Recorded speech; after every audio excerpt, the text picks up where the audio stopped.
Hello, everybody. We want to welcome you to the Empowering Pastors and Leaders Training.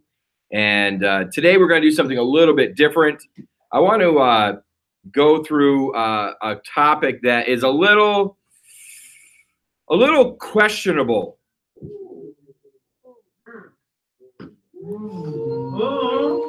Yeah, really, though. It really is a little questionable. And I want to talk about it because it's principles that for some are going to be challenging. And I want to talk about when can I give up? I taught something a long time ago, and I've taught it to my children their whole life. And that is when you start, finish. And that is absolutely true. But when is the right time to stop and move on? Because even though there are times that majority of the time when you start it, you finish it, there are times when you've got to stop and simply move on. There are times you've got to stop and discontinue what you're doing. Sadly, there are not only beginnings, but there are also endings. How many of you have had more than one job in your life? Majority of people. How many online have had more than one job? Majority online. How many, if you're pastors, have pastored more than one church? I'm sure your hands went up.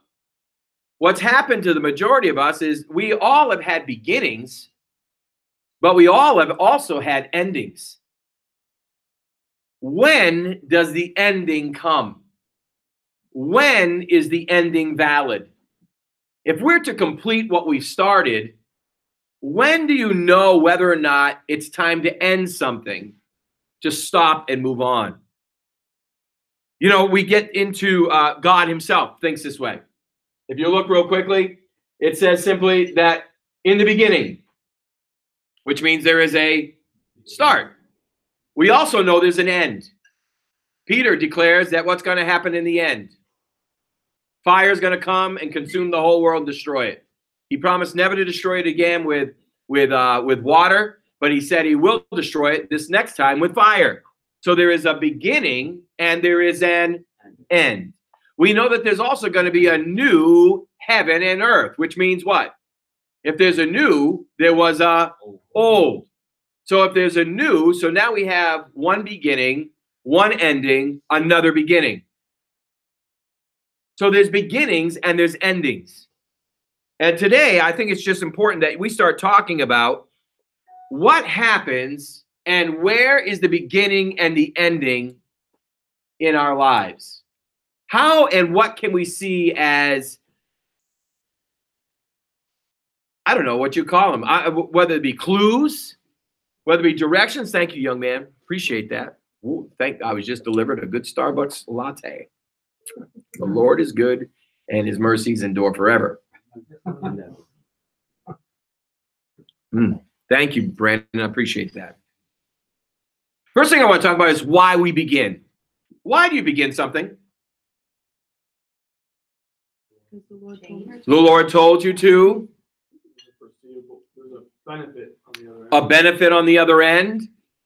Come on, if you're online, you can also type it right in to the comment section. Why do people begin? Obligation. Obligation sometimes. Those are easier to end. Passion. Passion, very good. Desperation, that's good too. There's a lot of reasons that we have beginnings, but the one thing is for sure, if you've begun something, there's usually a passion and a vision that's driving you. You have a direction that you're going. Where there is no prophetic vision, what happens? People perish. There has to be a direction. So every beginning begins with a vision and with a passion and with a drive to bring you to a destination. Every one of them. It doesn't matter whether it's in business. It doesn't matter whether it's church. It doesn't matter whether it's a department. It doesn't matter whether it's just seeing somebody saved. There is a vision and a passion and a drive to see something come to fruition. Now, the issue is that it always starts with some level of excitement. You ever seen somebody? Yeah, I guess I got to start. We got to start a church. Yeah, man. I don't know. I hate it. hate starting churches, I don't know. Yeah, I'm sorry. I'm starting a new job. I already hate it, but I'm starting it. Come on now. When somebody is starting something, there's excitement behind it. You're exhilarated. There's actually you're so driven that hours of your time are being they're actually evaporating because you have no problem being involved and excited.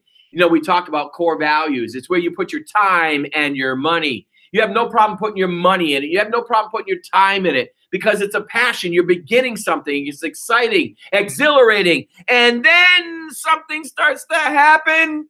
That is, time ticks on and problems start to arise.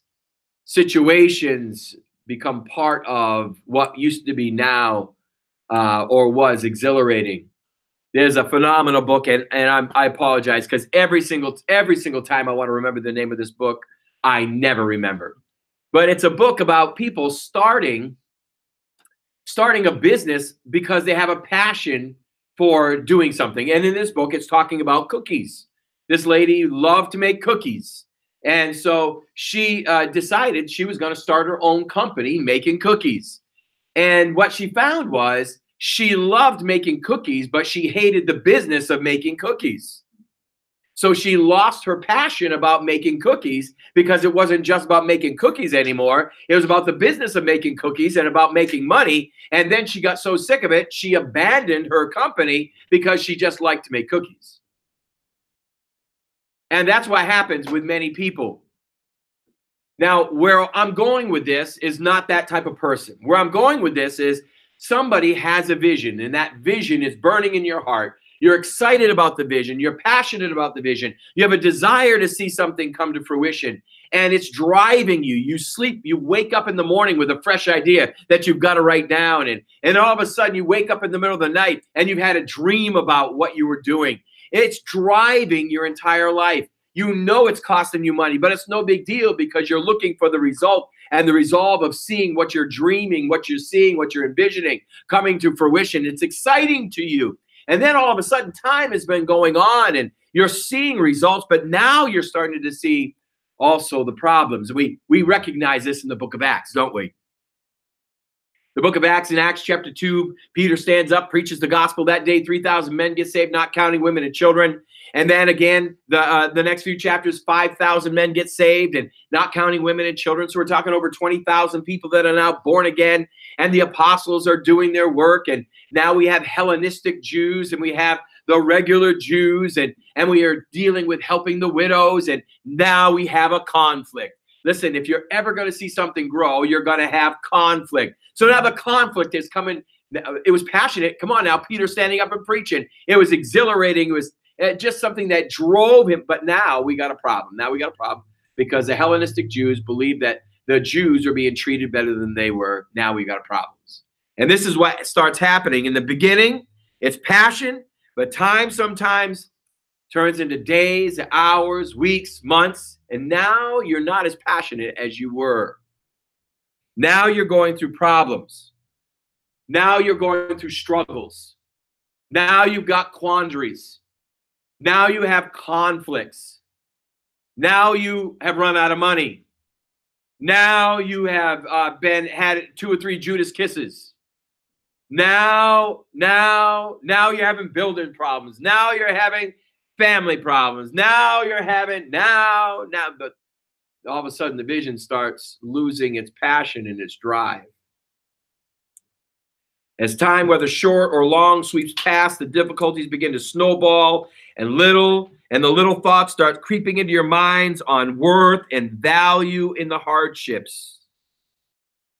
See, the bottom line was thin and now isn't even existing. The employees challenge you. You're tired. Some of you have been working so long and man, it drove you so, but now you're getting tired about all of this stuff.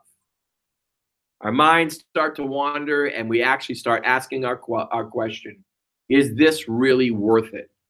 And I don't care what ministry you're in, what business you're in, you always come back to this question. Is this really worth it?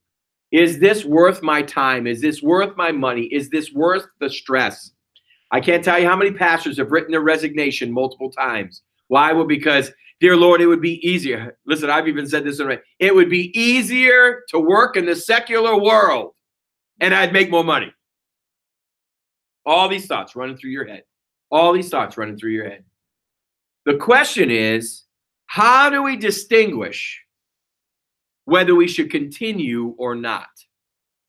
That's ultimately what I want to talk about today. Today might be shorter than other weeks. I don't care about the timetable right now. I really care more about dealing with this issue. Should you continue? Question number one. Number two, when should you step away? And I think if we talk about this, we're going to be able to come to some conclusions in our own minds, because many of us have multiple things on our plate that are taking our time. And the only thing that you cannot gain back is your time.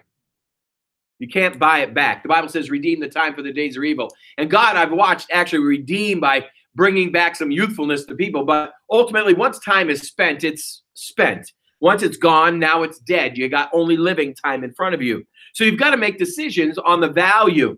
And I believe that this is one of the distinguishing factors that you've got to ask yourself. Number one, what's the worth and the value, number one, to my family or to your ministry and your company? Number two, what's the impact? Is this truly impactful? Am what I'm doing genuinely impactful to the people, to the company, to what I'm doing? I'm trying to make it bigger. I saw people squinting. There's a glare. There's a glare. I apologize. So these are questions I want to talk about today, but I want to take it one more step further. I want to go to where we can actually talk about it. So again, this might be shorter today. I want some of your examples. When do I quit? When do I stop? When is it not worth it? Like I said a little earlier, I don't care who you are. I don't care how successful you are. That question will always come to you. Is this really worth it? If that doesn't come to you, then you're not a thinker. So every one of us are going to ask that question. So let's take it in this perspective. God's given us a vision. God's given you a company. Now we're passionate about the company. The company's growing. Things are happening. You start adding to the events of your company. You start adding to the events of the ministry. And now you come to the place where you've got to ask yourself a question. Is this really worth it for me? Is this really what I'm supposed to be doing? Is it time for me to quit and move on? Now, I want to guarantee you this, that the first time you ask that question is probably not that time to quit. If you ever get that question when stress is in your life, it's definitely not that time to quit. So I would say it one more time. It was a good point. When that question comes in your head, if there's stress in your life, especially on that line, it's not time to quit. Somebody said, when is the right time to leave a church? I can tell you when it's not the right time better than when I can tell you it's the right time. It's not the right time if you're wounded. Pastor Andrea taught me that. Pastor Andrea said, I would never leave a church if I was wounded, because then I'm making decisions out of my wounds rather than out of the Spirit of God.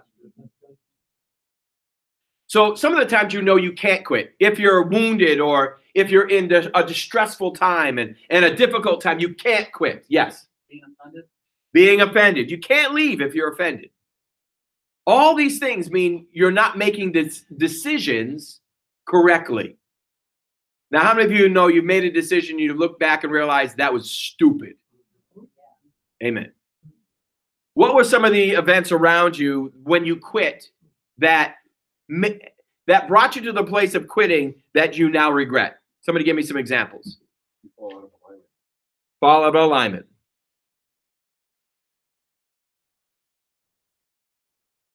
Of the vision itself. Yes. Yeah. Somebody else. Can I ask that question again? Sure. If you've had a situation where you've quit before and then regretted it, what was the atmosphere when you quit that now you regret quitting?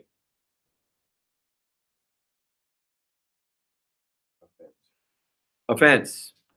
Oh, what was the atmosphere that you left out of? Yep, because you shouldn't have left. Okay. So you left wrongly. So what was the environment that you left? Let me give you one. For me was no clarity. When I was getting ready to quit this church, when we were running, kept hitting that 500 barrier, it was because I wasn't clear in the next level and the way to get there. So I got frustrated and was ready to walk away, was ready to leave and move on. 500 people, is exciting in this Northeast. But at the same time, I was very frustrated and was ready to walk away. So this church, literally, my wife actually already had a job in Florida and picked out our house. Many of you don't know how close we were to leaving. But we were that close to leaving. And the reason we didn't leave, thank God, I didn't leave out of those reasons. But if I had, well, we wouldn't be standing here today. Well, everybody thinks about quitting. Yep. But quitting and thinking about it are two different things. Two different things. Thinking about it and doing it are two different things. Tell me a time you did quit and regret quitting, and what was the atmosphere that brought you to that decision that you wish you hadn't had? Yeah. I've only just quit one thing really that I can remember that I wish I didn't, but it was a job quitting without a notice. No notice? So that's the only thing I think I ever quit that I regret. Okay. Good. Yeah. Somebody else? Yes. A lack of understanding, like made the decision without really understanding all of the facts in the situation. Okay. Fear. Emotional. Like emotion. Yep. What emotions?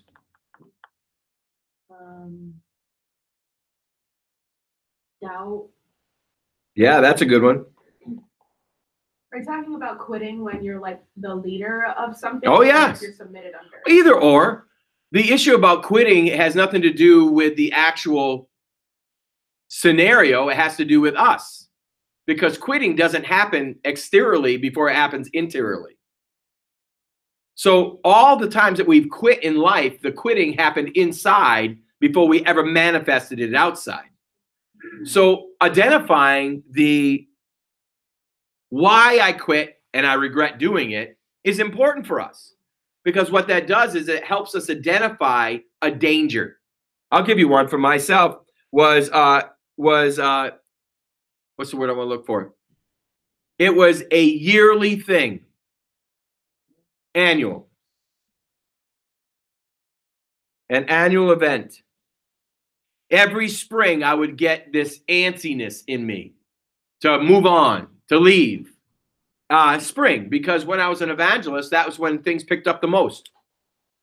So when I traveled with the Bible college, it was always starting really strong in the spring. We'd go for elongated periods of time. So I got that itch to move, that itch to have a new adventure, that itch, all of that. Some of the times I've moved on were before their time, and they moved on because I had that itch. Until I identified that. That was in my first church. I remember that specifically that spring. I was getting ready to leave after 2 years because I had that itch, and I couldn't understand it, couldn't figure it out until I identified it. Once I identified it, I never came even close to making that mistake again. Somebody else? Do you feel like you have no room for growth there? Ooh.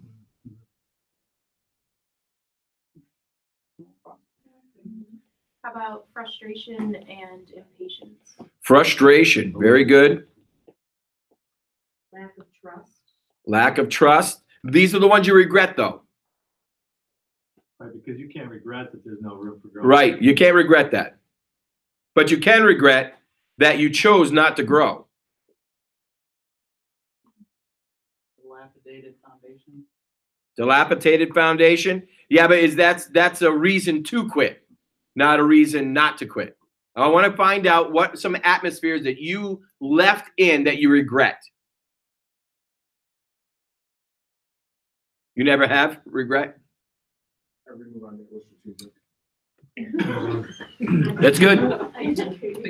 Lack of communication with your leaders or your boss, But that would be a good reason. Well, no, it was the frustration of The frustration. of not having communication.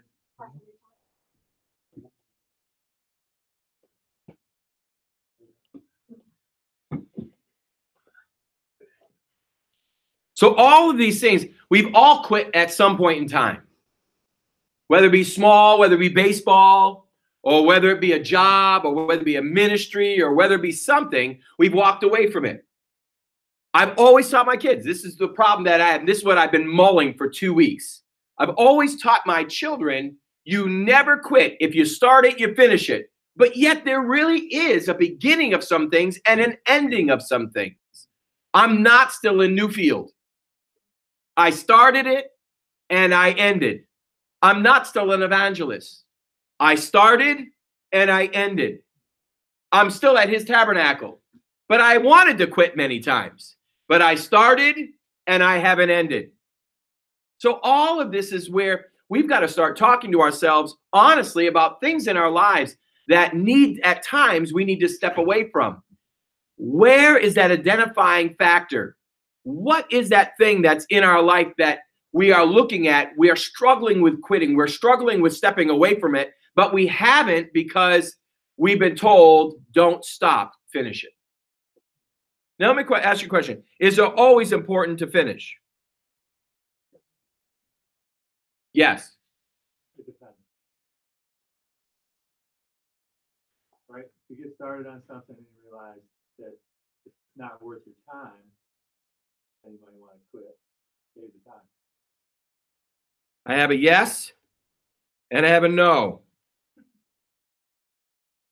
I think that you have to be in a particular position. You need to speak a little bit louder. I think you have to be in a particular position in an organization to be able to act on that. Because you could have a janitor that thinks, well, this isn't worth my time, I'm going to stop. You could have a mid-level person that thinks that. You could have a CEO that does. But I think depending on where you are, that will give you the power to actually act on that. Like if somebody like works for you, it doesn't matter if they think that it doesn't mean anything. It doesn't matter. If you want it done, I'm going to get it done. But you can just say, well, let's just stop it because you're dead. So I think your position is going to drive. You can actually do that. So the position is going to drive. So let's just say you're in the position. You're your person. You are you. You have the ability to start something and or to stop something. For you as an individual, just you, what is that criteria for you? For you to start something? I think for something to do like a value prop of like why. Okay. And not just why for you, but like who else actually cares? And Okay. like there's so many churches here. Like, why do we start this one? Like, if you can't answer that why and why should anybody else care, then it's just a nice hobby. Then it's a nice hobby. Come on, somebody else. What brings you to the place of starting something? It's the return on investment. Ooh, Jesus. I would It's say, the value. like, obviously, you have to know that it's God's will for your life. So he's going to tell you to do it. There you go. Otherwise, it's in vain. Solid person. Really important. Even I see this often because there's a lot of like church planning things that are going on. And I see a ton of these churches just planning a campus, you know, and I saw a church, they intended for this guy to start the church, and then he did some shady business and disappeared. And then 3 months later, they've got another guy that they're suddenly going to put in there.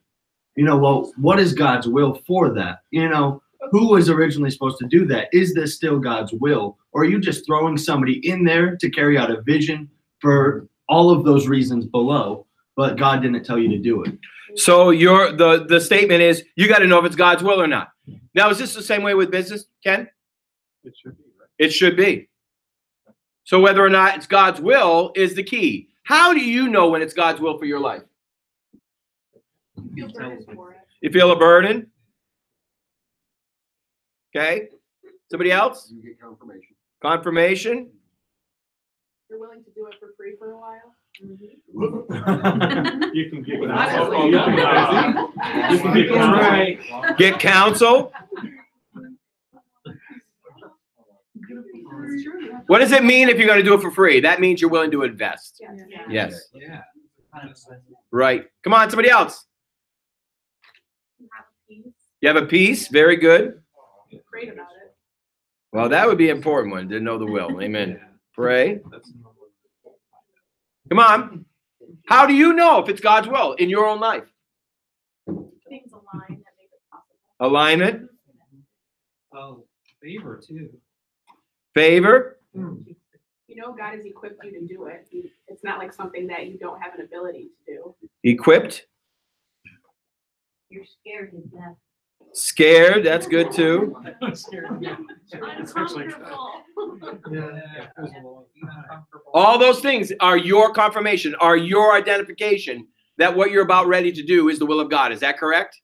And obviously approval from your spiritual authority. Approval. If you're not in alignment, then nothing's going to work. Very good.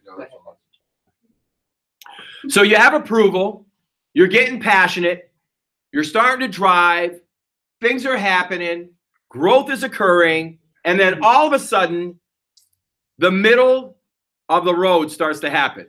You either start to slow down, you start to plateau, or the problems seem to be greater than the advantages. All of a sudden, you're struggling. When is it for you? When do you start looking at scenarios in your life on whether you should listen to that voice that says quit, or that's when you push in more? Oh, here we go. Quit or push? You're overwhelmed. Overwhelmed. When is it for you? Now, let me give you an example. We started a church in Bath. We started a branch in Bath. I remember. You remember that? Oh, my goodness. We actually went up and we started. We grabbed a hotel. We were working out of a hotel, and it was great. How was that? It was the only hotel, really. Yes, it is the meth capital of Steuben County. So we went to Bath. We got a bath in Bath. So we didn't just go to Bath. We advertised, and we went up there. We traveled 40, 45 minutes from this church. We took a band. I'm talking like we had full worship. We had full children's ministry.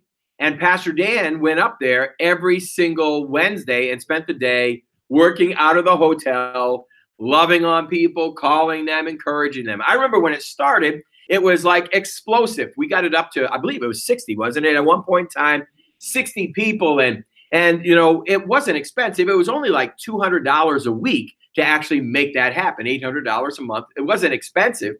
But month after month went by, and we found that the offerings were $25.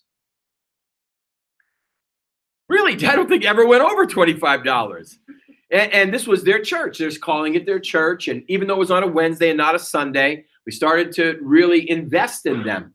Well, 6 months went by, and now we're down to about 40, 45 people. And we're realizing that every single person that's in that room, from the youngest to the oldest, from the children to the adults, every one of them was on antidepressant medication.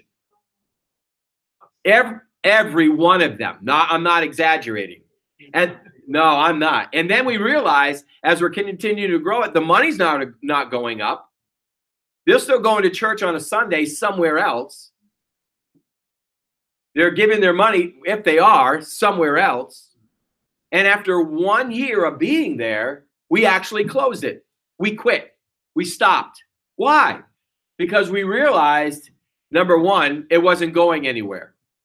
So the question is, was it God's will or was it not God's will? Well, I mean, I'll address that. Was it God's will? It's God's will that none should perish, but that all should come to repentance. Were we passionate? Absolutely passionate. Were we investing? Absolutely investing. Did we have everything available to succeed? Everything was available to succeed. But sometimes there are people on the other end that cause failure. Has anybody ever had that where everything's been aligned to success? You pushed, but no matter how much you pushed, what you're connected to or the propulsionary process is no longer valid because the people that needed to push with you no longer are on board. Has anybody ever had that? Or is it just us? You don't have enough life experience. I just got to chuckle at that. Sorry. Her answer. I don't have enough life experience. I'm sorry. How many here have enough life experience to know what I'm talking about? Amen. Thank you. Give me an example. Yeah, mine wasn't voluntary. It was at home, you know. So we were going at a good clip and taking over the #1 spot, the #1 degree, and then it just exploded. It imploded or exploded? I did both. It was an implode, explode. What was the issue? Was it the lack of your vision? It wasn't lack of vision. It was. You need to talk up a little It bit. was the lack. Well, the reason we found out was I didn't have enough a terminal degree, Okay. so they were trying to find a way to push me out. So actually, the quit was not voluntary. That's what I was going to say. It was involuntary. So my question is, have any of you started a vision and then were not able to complete it because of an involuntary choice? Yes. All right, so one time we were getting ready to go to a field out. So like we knew He's a Marine. we we were prepping trucks because that's what I did as a motor vehicle A little bit operator.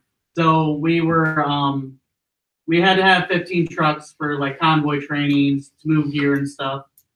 So I had to instruct junior Marines to make sure all the PMs were completed properly, preventive maintenance. So their job is to make sure the tires are good, not like falling off or something stupid, and to make sure the fluids are up to date and everything, so they're not breaking down constantly. So like 2 days before, we had 8 trucks up instead of 15. So as you can see, that cuts into like a lot of time. So we're doing extra trips because the trucks weren't prepared properly like they were supposed to be. So that caused friction problems. Yes. Did they stop it? No, Or- we still did the field op. It just setting up and tearing down took longer than it should have because we were missing so many trucks. Awesome. Question. How do you know personally, this is you individually, when to quit and when to push? My goal is accomplished. When your goal is My goal accomplished. So no matter what, you're not quitting. Yeah, because I wouldn't have started it unless I was told to and unless there was a benefit to finishing it.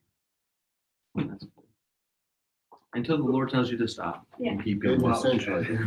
I mean, there's like, it's really that easy. Okay. Is it that easy? It's gotta be. Because you keep doing what he told you to do last until he tells you to do something different. It's fine. He's bringing fun.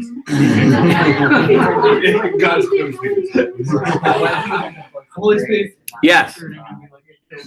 So foundationally, what has been taught and trained here is that you don't move unless it's going up, or you also have to have somebody that's going to be able to fulfill that position that you leave.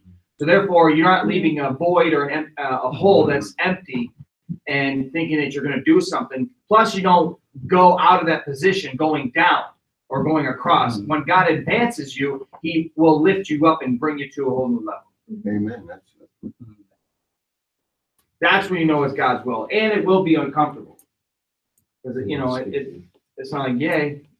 Put the rocks in the boots. That's all. Pastor, Yes, ma'am.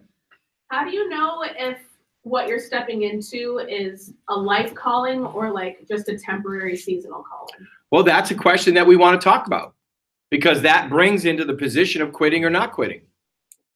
Look at Moses. Moses was called to deliver the children of Israel, but he was ready to quit multiple times. And he never officially brought them in just because Moses started it. Doesn't mean he's going to finish it. Look at Joel Osteen. Daddy Osteen started it, 8,000.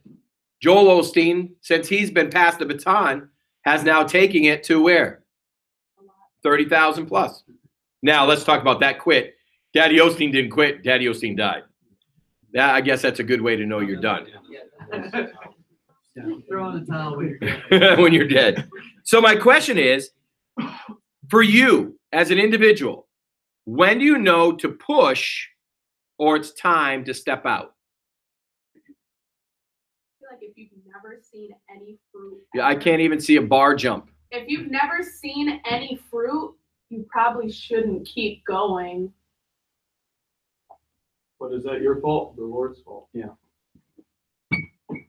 Oh, I don't know. Man, bless yourself. I feel like if you're following God's call, then there's going to be fruit that comes with it, right? But if you're not going to find fruit in something that God hasn't called you. What about David Livingston? What if it's prep I mean, time? Yeah, no, exactly. Yeah, David. I mean, this is what I want to talk about because I think this is important. I made this conversational for a reason, and that is because every one of us are going to come to this place somewhere in our life, whether it be in your business, whether it be in your ministry, whether it be in your marriage. There is at some point in time, you're coming to these crossroads of when do I quit or when do I push? And if you yourself, listen, what I love about this tank is that some of you are going to say stuff that in your head, that makes sense. But all of a sudden, you're going to walk out of here and say, oh, now that don't make no sense anymore.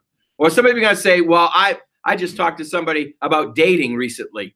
And their thought on dating was, well, I want somebody bad, so that means it's not time yet. Oh, no. If you want somebody, it's probably time to start looking to date somebody. Because you want the opposite sex. When you don't want the opposite sex, there's no reason to date. God is also very specific, just like what you said about Moses. A little bit louder, Brother Jay. Just because he says to start something doesn't mean you're the one to finish it. Man has that innate sense of selective hearing. God will say, I want you to start this project. He didn't say, I want you to start and finish. You're going to start with it, and then you're going to have other people within your team that are going to take the baton and run. So my question is, how do you know when to quit or when to push?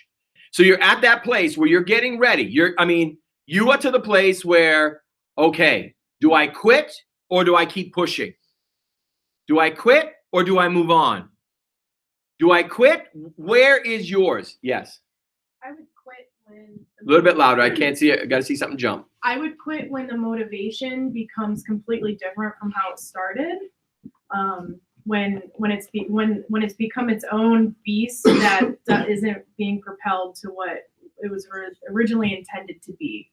That's when I would lose my passion for it and the drive for it. Okay. You have to disagree with that. That's all right. That's what we're here for. Go ahead, in the back.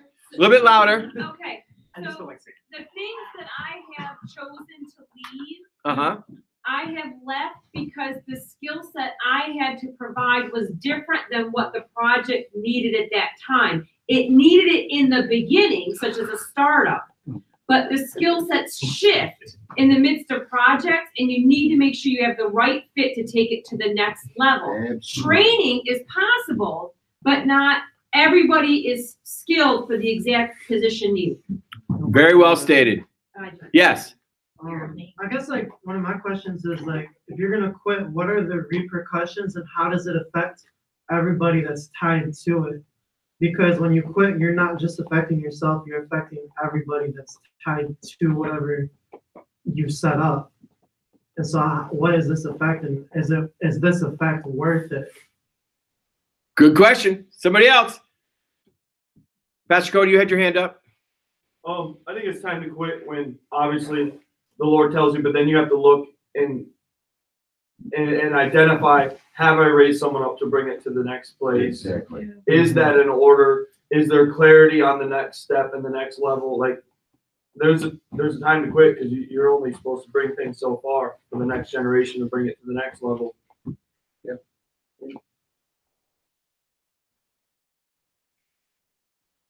Okay. If you start feeling like drained, Yes.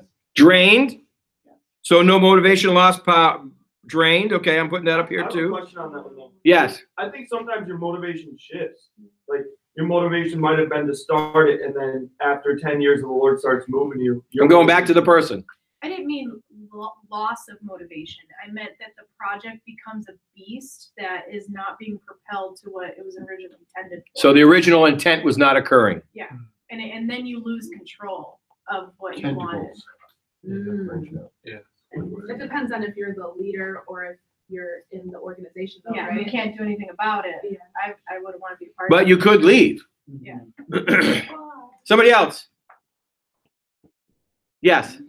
I remember back when Pastor Cody took over the youth ministry and, you know, being on staff, I also came alongside and helped him. But I also knew there was a moment when I had to transition out away from that. And it wasn't a bad transition. It was obviously done with the right frame of mind. But there was a season where I had to help.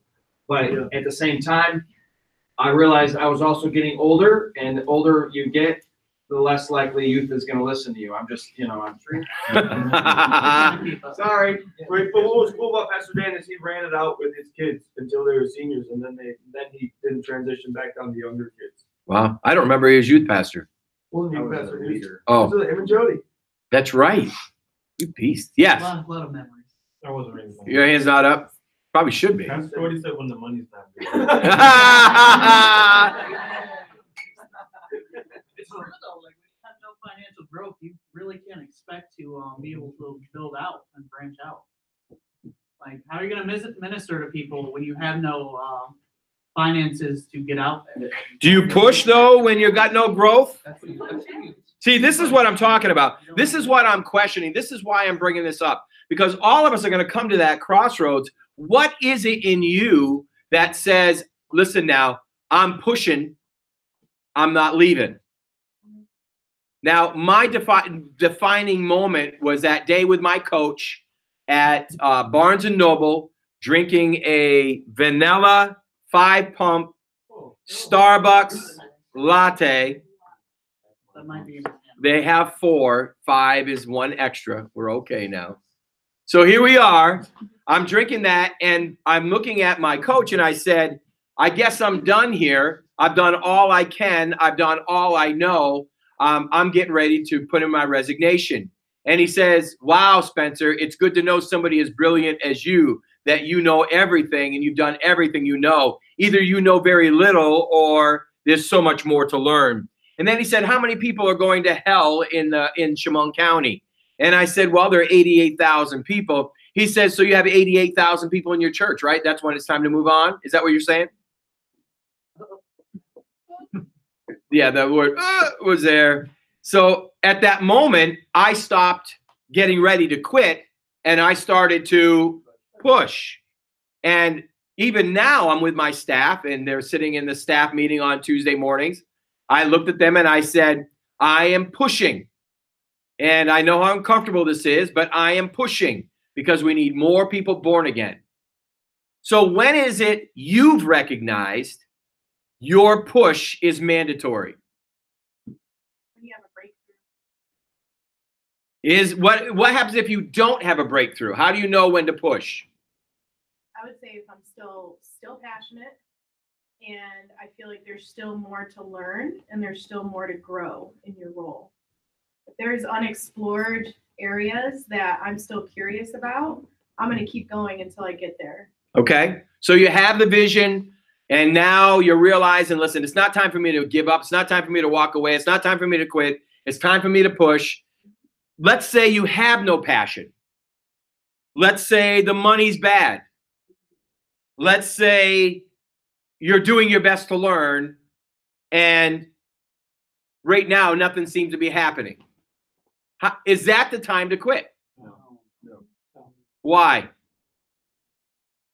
You gotta figure out a way to get motivated to be passionate. Right. There's gotta be some, unless you, I mean, right? You gotta stay where you're at until you are moved on by, God's moving you on. So you're gonna know that that's like a promotion, or like I've heard people say, someone else is to take your spot. But just quitting and ending up with nothing, nowhere, no options, like I'm just can't take this anymore. That is completely not optional. When is it time to quit? When is an acceptable time to quit? If that's the answer, which is a good answer, what are you saying then is the right time to quit? When you finish. When you When you finish. That's the only time I've ever stopped doing something is when I went somewhere for 2 years, and at the end of the 2 years, everything I was there to accomplish, I did, and so I moved on. Okay. And that's for you. That was me. Have you ever quit before? No. Okay. Ken, What's the question?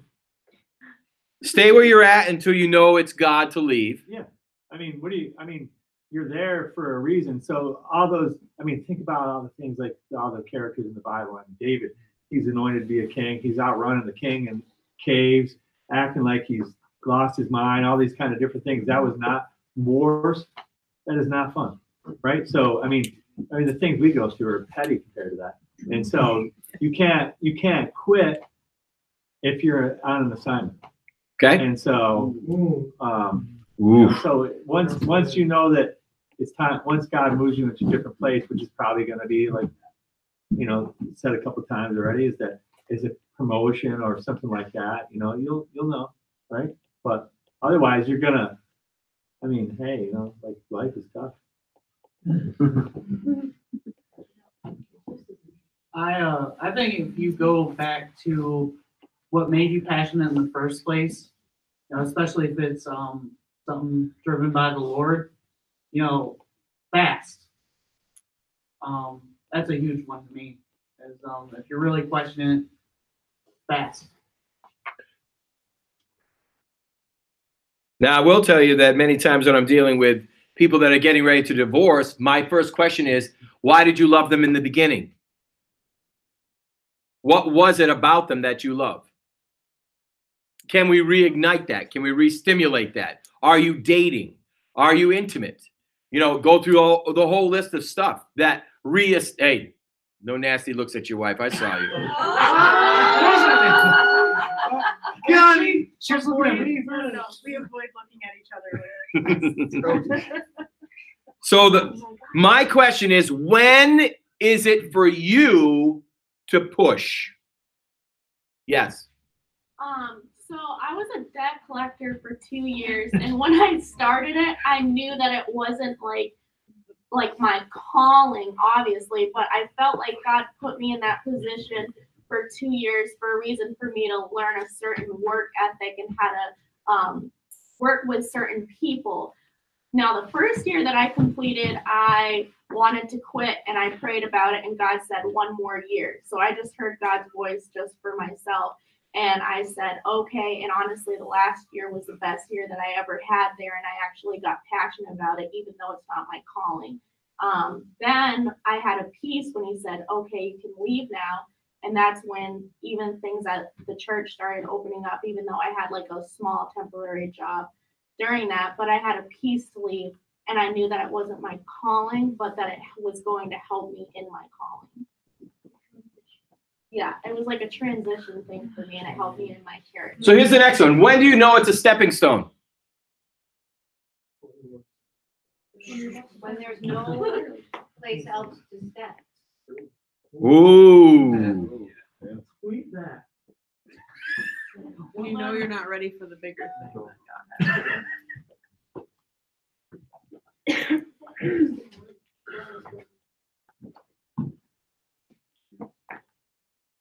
What's that again? One more time. When you know you're not ready for the bigger thing that God has for you.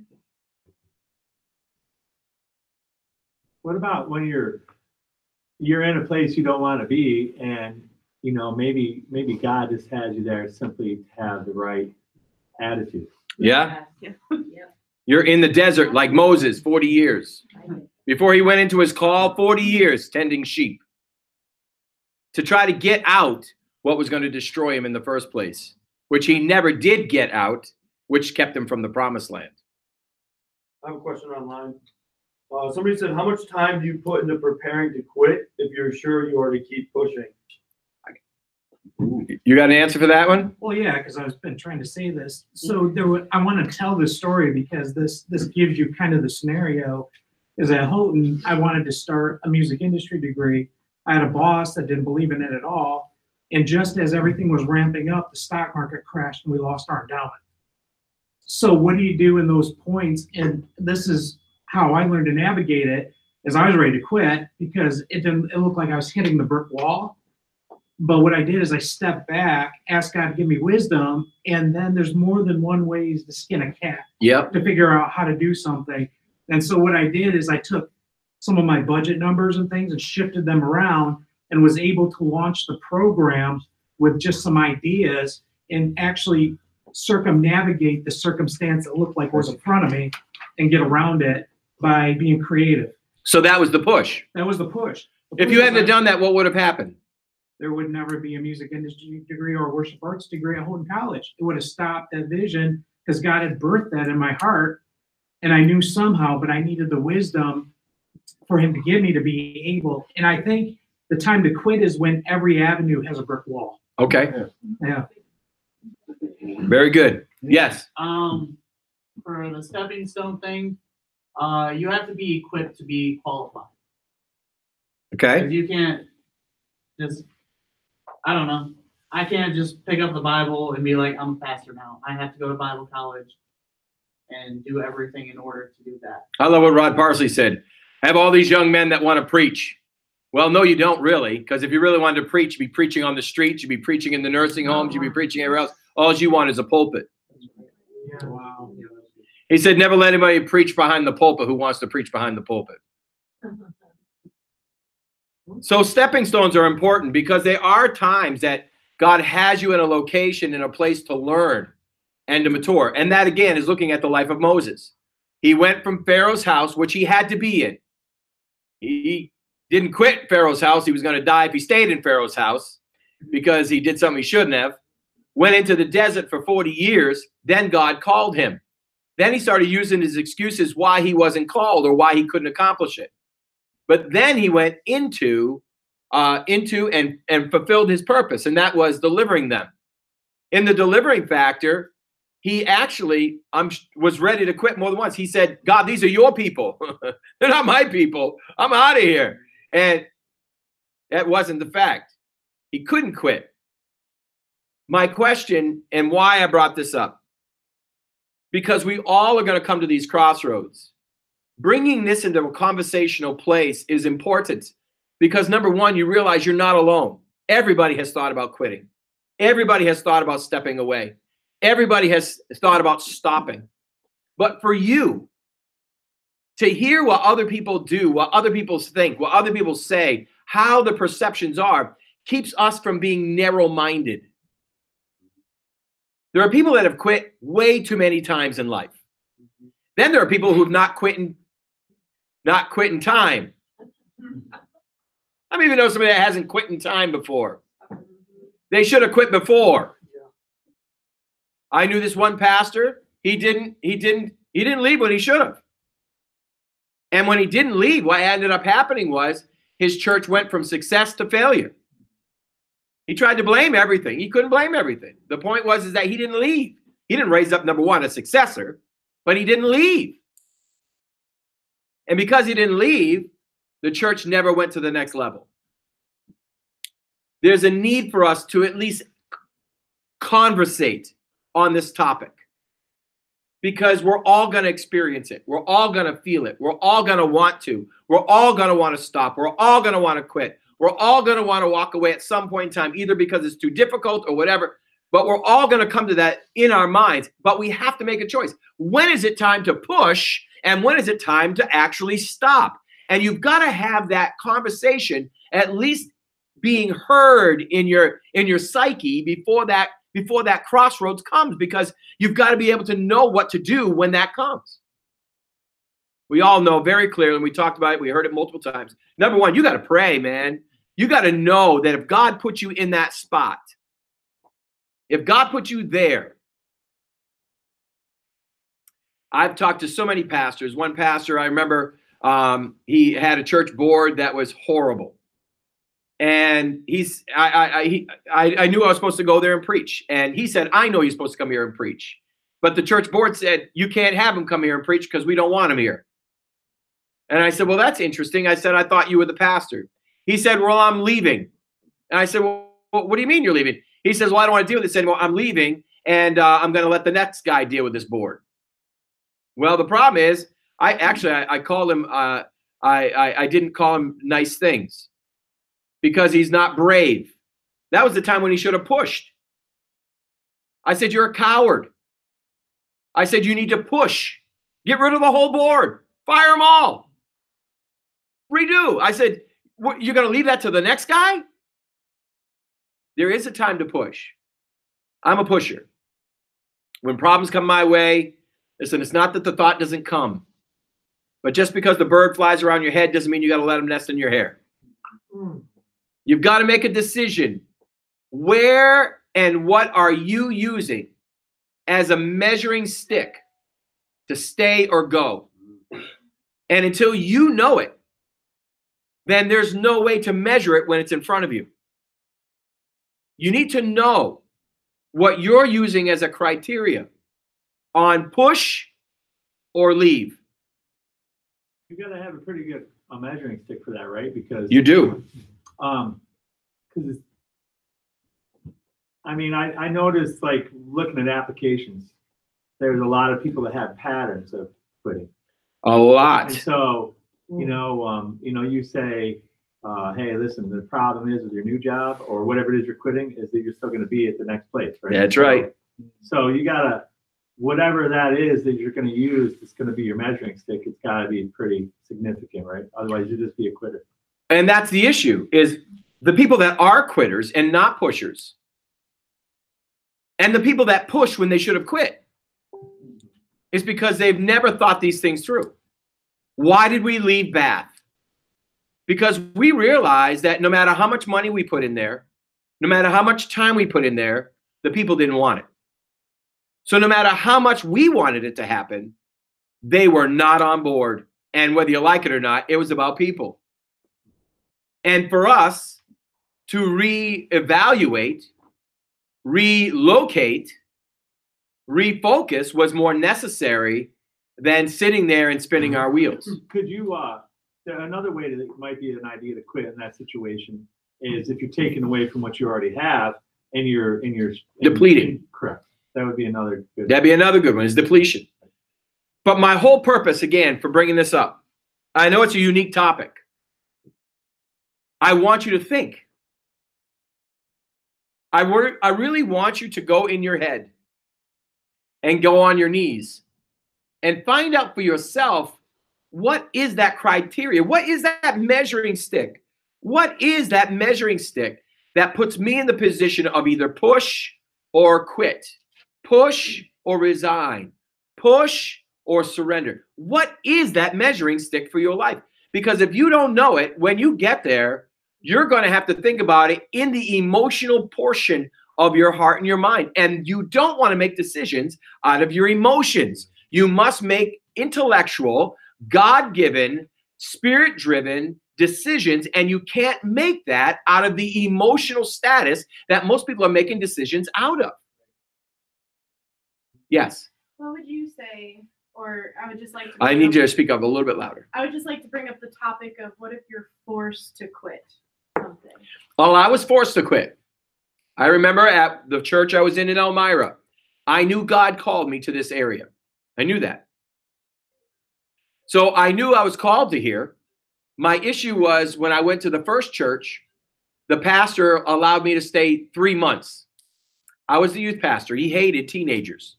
I didn't know that. Why would you hire a youth pastor if you hated teenagers? But he hated teenagers. I built the youth ministry up in 3 months to 60 kids, 5 leaders, was developing the leaders, and he came up to me and said, listen, I don't like your ministry. I don't like what you're doing. It's too much like my son-in-law's. So I'm putting a kibosh. So I found another church that wanted a youth pastor, still in the same region. So I went there. And the pastor, I didn't know, but his nickname was Little Hitler. I didn't know that. I was in trouble for cobwebs in the ceiling. I was in trouble for my pants hanging over my chair. I was in trouble for my desk inside was too dirty. I built the youth group up to 30 kids. I built another youth group up in Waverly to 60 kids. And I preached every Sunday night, and it went from 15 to 20 up to 75 to 100 every Sunday evening. I was in trouble because he looked at me and he said, I don't need someone around here like you. And then he told me, he went after Rhonda. We were dating, so I got engaged, and he was saying, while you're engaged, you're only allowed to see each other twice a week, including church. That didn't work.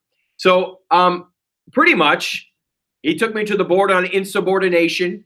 I had to prove, and I proved that I worked no less than 60 hours a week. He then took me to the district office on insubordination, and that's when I learned his nickname from the district officials. And they said to me, you probably should just move on because it's not going to get any better. Spencer, we don't understand why you choose to work for the two worst men in all of New York State. Actually, it wasn't the word worst. It was the two hardest men in all of New York State. And I said, well, you should have told me. I didn't know. So my wife and I, new wife, we moved to Massachusetts. But I knew I was called here. It was 3 or 4 months later, I got a call to go back to Newfield. What I didn't know until later was that they called me because they needed someone to close it, and they wanted to blame a young guy rather than an old guy. So instead of dying, we grew it, built 2 buildings. All of this to say, start beginning and endings. There are beginning and endings, but you have to know you. You have to know God. You have to know when the right beginning and the right ending is there, because you stunt everything around you when you make a poor decision. You cannot make decisions out of emotions. You cannot make decisions, come on now, out of your circumstances.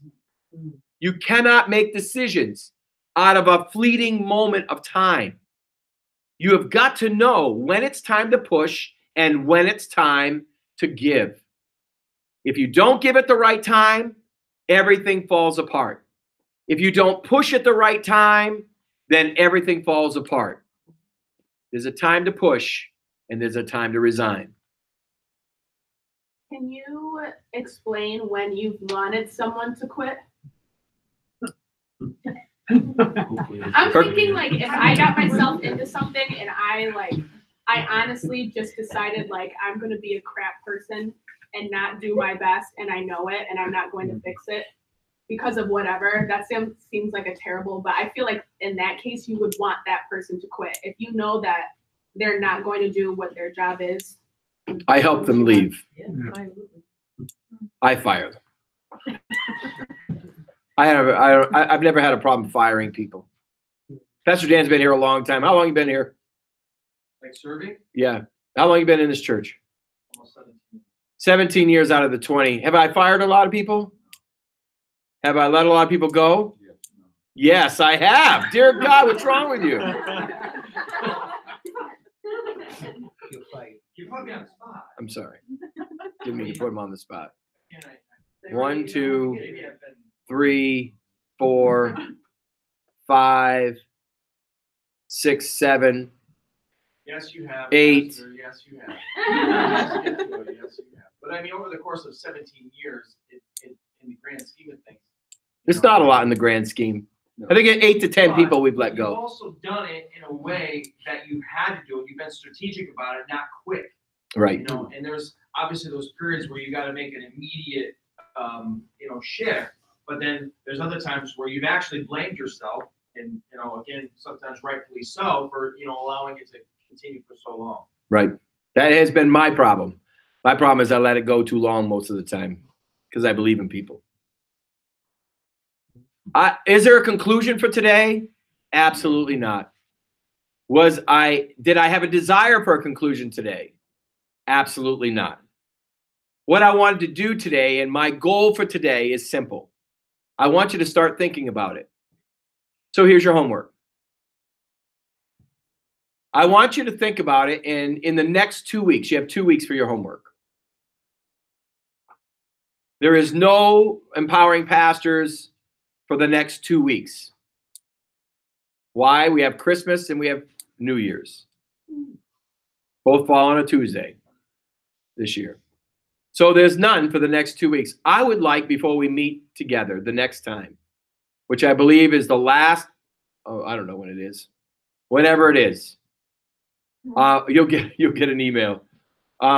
I want you to send me your definition for yourself of when to quit and when to push. I want you to create a measuring stick. And the reason for that is I genuinely believe, and I do this in premarital counseling.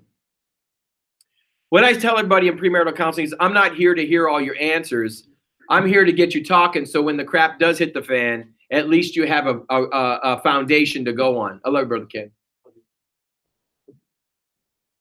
I want you to have a foundation that when you come to the mindset of moving on, to come to the mindset of quitting, that you already have established some level of measurement for yourself.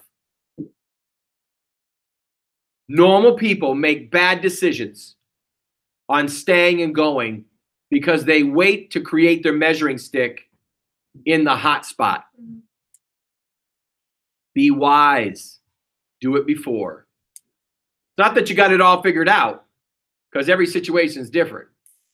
But what it is that when it comes, at least you have a foundation to bounce off of.